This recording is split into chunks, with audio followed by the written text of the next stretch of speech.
Users. Users, there are two kinds of users, internal users and external users.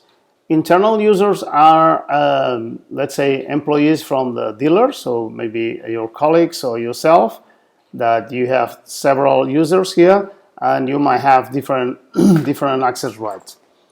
This is internal users that have information mainly for all clients and all printers. And then after that, I'll show you these end users, which is your own clients. You can grant access to them to see only their printers, and with a very specific environment, which is with less information, of course.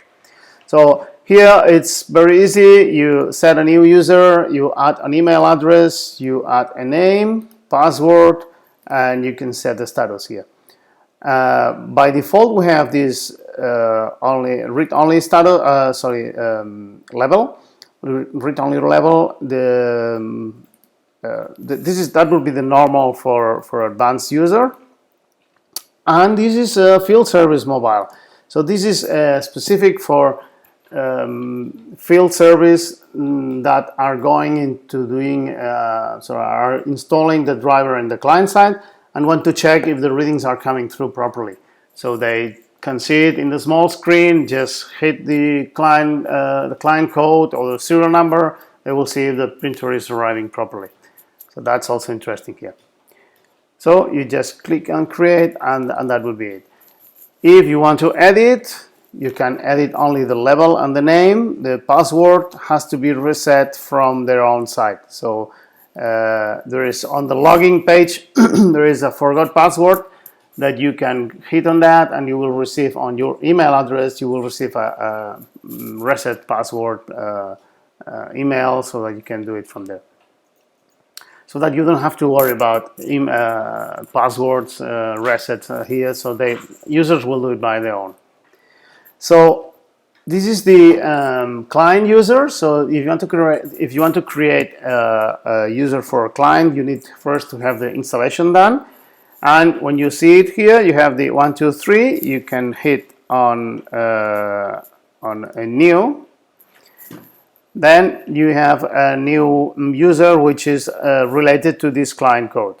You can have a location for the installation, email for the client, name, password, and level. Normally, there's not much difference between 1 and 2. I would probably recommend you 2.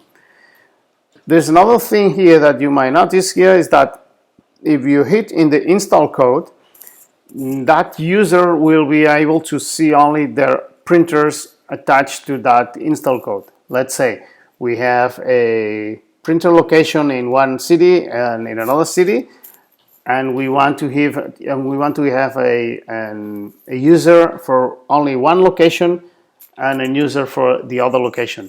So if we have it in different installations, we can hit here this checkbox, and that user that with this email and so on will only be able to see those printers attached to that installation. Otherwise, if it's just one user per client, that's it. You just uncheck this and click create, and that's it. Email is empty, so we didn't create anything. Once users are created, simply you can edit here. You can delete them, or you can change a little bit, maybe the user level or the name. And if you want to just get rid of it, you just delete it, and that's it. So that's it for users.